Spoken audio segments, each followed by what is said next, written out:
السلام عليكم، يا رب تكونوا بخير. النهارده هقدم معاكم 3 وصفات للفراخ مشويه في الفرن بتتبيله مميزه، والابسط واسهل من كده مش هتلاقوا. بجد شهيه جدا ومناسبه في اي وقت، وخصوصا كمان في العزومات. تابعوا معايا الفيديو للاخر ويلا بينا نبتدي على طول. احب انوه ان هو ممكن تستخدموا اوراق فراخ كامله، او صدور اي قطعيه فراخ انتوا تفضلوها. اول تتبيله هستخدم هنا معايا معلقه كبيره من صلصه الطماطم، عليها ربع كوبايه من عصير الليمون، وربع كوبايه من الزيت، ومعلقتين كبار من الصويا صوص اللي هو الغامق. لو هنحط غامق هنحط معلقه او معلقتين بالكتير، لو الفاتح هنحط من 3 ل 4 معالق. وكمان معلقه كبيره من البهارات الهنديه، وعملتها معاكم قبل كده في القناه وهسيبها لكم في صندوق الوصف. وكمان هنعزز النكهه بمكعب من المرقه الفوريه الجاهزه. هنقلبهم كده مع بعض كويس جدا.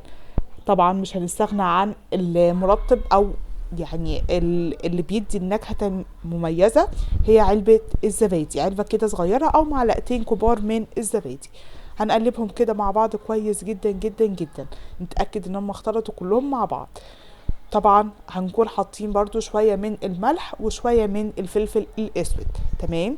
هنزل هنا كان عندي فرخة كاملة، قطعتها كده نصين بالمنظر ده، واتاكد ان كل التتبيله يعني غلفت كل الفرخه. تمام.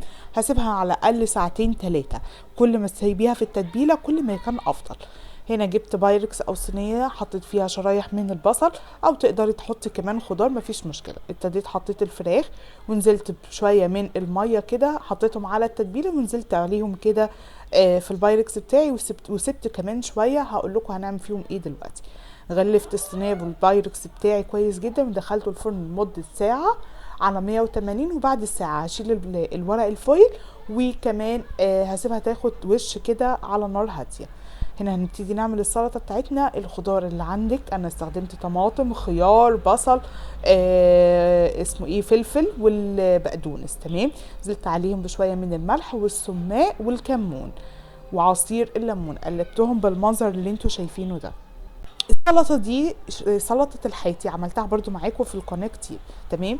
العيش بقى بتاعنا اللي هناكله مع الفراخ بجد عيش شامي كده، والشويه اللي سبناهم من التتبيله هبتدي كده امسح عليهم العيش، وهدخلهم بعد ما اشيل الفويل من على الفراخ. يعني الفراخ دي اخدت حوالي ساعه الا ربع كده بالفويل، وربع ساعه من غير الفويل، يعني توتال كده كله في الفرن ساعه. دخلت الفراخ العيش ده اخد تحميصه بعد ما شلت الفويل من الفراخ، يا دوب 3 4 دقايق مش اكتر عشان ما ينشفش قوي. طلعته وحطيت عليه السلطه، وقدمت عليه الفراخ بالمنظر ده، وكانت رائعه جدا جدا جدا. دي كانت اول وصفه. تعالوا ندخل في التانية على طول. وصفة وهي مندي الدجاج اللذيذ بطريقة سهلة وبسيطة، ومش هياخد منك أي وقت خالص. كل اللي علينا هنجيب كوبايتين من الرز البسمتي الأول، هننقعهم في مية لمدة نص ساعة. تعالي نشوف التتبيلة بتاعت الفراخ بتاعتنا. انا كان عندي برضو فراخ كامله، تقدروا تستخدموا زي ما قلت لكم الصدور وراك، مفيش اي مشكله. غسلتها جففتها كويس بمنديل كويس جدا. البهارات بتاعتنا بسيطه جدا، معلقه قصدي صغيره من الملح، نص معلقه صغيره من الفلفل الاسود، ونص برضو معلقه صغيره من الكاري، والثوم البودر او بصل بودر، وحبه صغيره من الزعفران البودر. قلبتهم بالمنظر ده، وهنزل عليهم بربع فنجان من الزيت. هقلبهم كده لغايه ما كله يختلط ببعضه، والتوابل بتاعتي تختلط بالزيت. هجيب الفرخه بتاعتي، هبتدي امسح عليها التتبيله بالمنظر ده، من فوق ومن تحت، يعني كل الفرخه من وش ومن الظهر. تمام. تقدري تسيبيها كده نص ساعه مفيش مشكله، عايزه تستخدميها على طول، وانا هنا استخدمتها على طول ما سبتهاش خالص في التتبيله.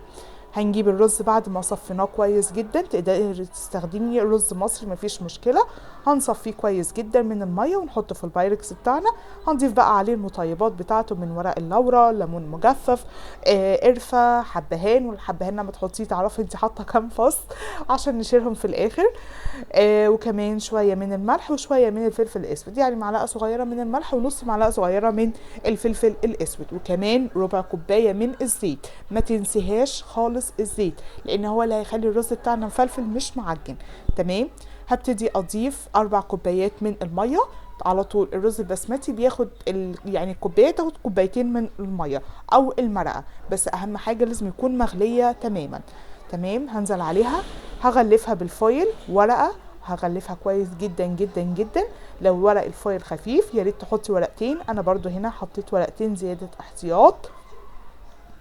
بعد ما بتحطي ورقتين بتجيبي بقى زي عود شيش طاووق او سكينه وتعملي فتحات في ورق الفويل. ليه؟ لان هنحط هنا الفرخه، واللي هينزل من الفرخه هيسوي هينزل على الرز، فالرز هياخد لون من يعني منه فيه.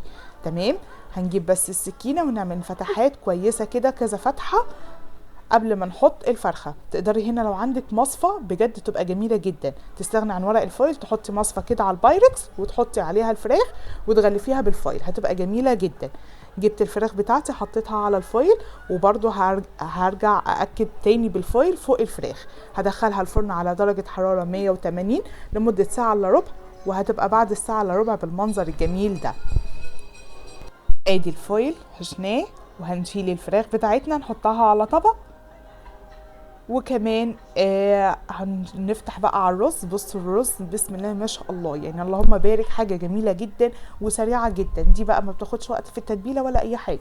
شلت المطيبات بتاعتنا كده وهنبتدي نقلب الرز. شايفين اللون نزل عليه من الفراخ اثناء التسويه في الفرن.